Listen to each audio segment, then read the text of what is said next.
Welcome back. We are here in Turkey, back on holiday. For those of you who don't know us, we're the Leap Travellers. My name's Antonio. This is Chelsea, and yeah, we are finally back travelling abroad, not just travelling the UK. And since we came from the UK to Turkey, we thought we'll tell you guys how that went and how it's like travelling kind of during COVID. I know it's not like full COVID times, but restrictions are still in place.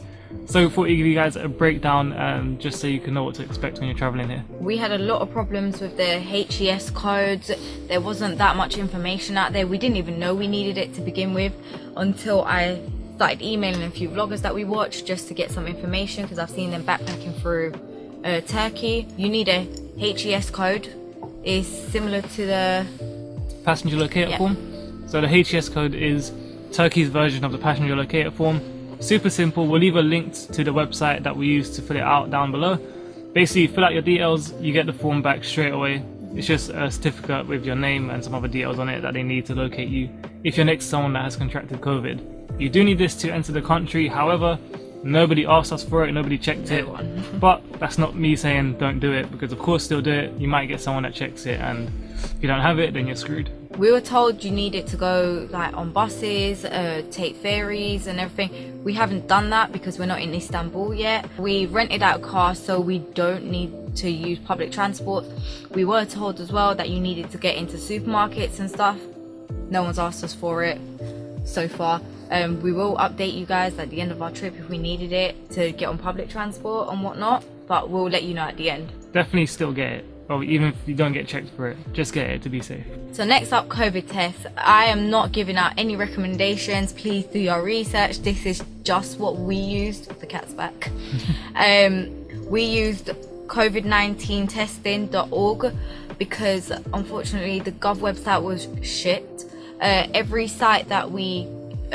link that we clicked on to purchase a COVID test, they did not work. We emailed them, we called them, we didn't get any responses from them. So we use this website, COVID Testing Network. We'll put a link in the description below. It basically just tells you what you need. Is it an antigen? Is it a PCR test? And what the requirements are. And it will give you a list of companies that provide these tests so you can compare prices. We got a really good price for our Fit to Fly test, which was like $11.99. All you need to do was take a picture of the antigen test and alongside with your passport, send it off, fill out the form, and you're meant to receive your results within 2 to 6 hours, but we received ours in less than 2 minutes. Yeah, literally. The company we used, again, not a recommendation, it's just a company that worked for us. It's called NX Healthcare.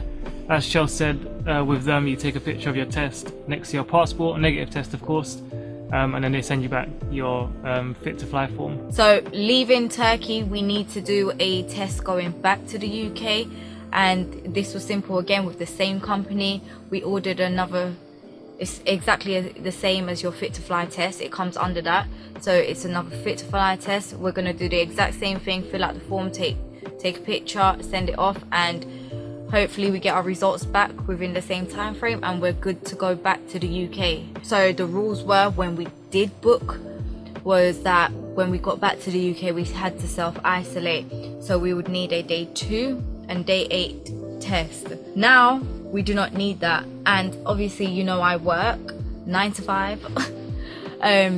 I needed to get back to work and I was required to have a day 5 test, and I was not able to purchase a day 5 test without a day 2 and day 8 test.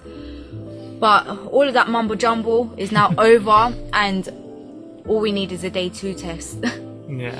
So we took a L and lost out on quite a bit of money booking all those tests and paying for it. We had to hold the L on that one, but COVID restrictions are up in the air at all times. Things are constantly changing. So you never know. It was better safe than sorry. At least we did it, because if the rules didn't change, then our holiday would have been cancelled. We with the test, the day 2 test when we get back, so all we need to do is just like a PCR test, pop it in the post, and then you get your results back. So it's pretty simple.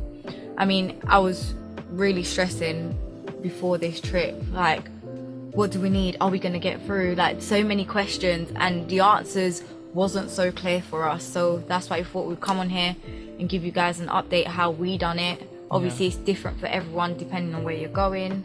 Also, one more thing to add, when you're going back from Turkey to the UK, you need to fill out a passenger locator form on the Gov website. So make sure you do that. I think you have to do it 3 days before you're flying, so make sure you get that done as well. So quick recap, HES code, you do need it to travel to Turkey. They are quite relaxed on it. We didn't get checked for it, but again, you do need it, so make sure you do get one. That is also completely free. You don't have to pay for one of those, you just fill out a form. COVID test, make sure you take it 48 hours before your flight and you have your results back, negative results of course. In terms of traveling around inside of Turkey, everyone's super laid back and relaxed. No one's really enforcing mask rules, but of course wear one if it makes you feel more safe. And yeah, flying back to the UK, you do need an antigen test and you do need to fill out your passenger locator form on the Gov website. Did you realise not that many people asked to see our COVID test? No one did. I think one person We did. only got asked because we had to check in some luggage. There were so many people walking in with hand luggage and going straight through, and no one else asked after that point. Yeah. So we was only asked because we checked in our luggage. Yeah, literally it was asked by one person, and we had a connect flight as well, so it was going through customs and stuff like that, but only one person It was asked. pretty simple, and I'm not gonna lie, I like the fact that the airport was empty. Yeah. It was such a smooth transaction until we got to Istanbul.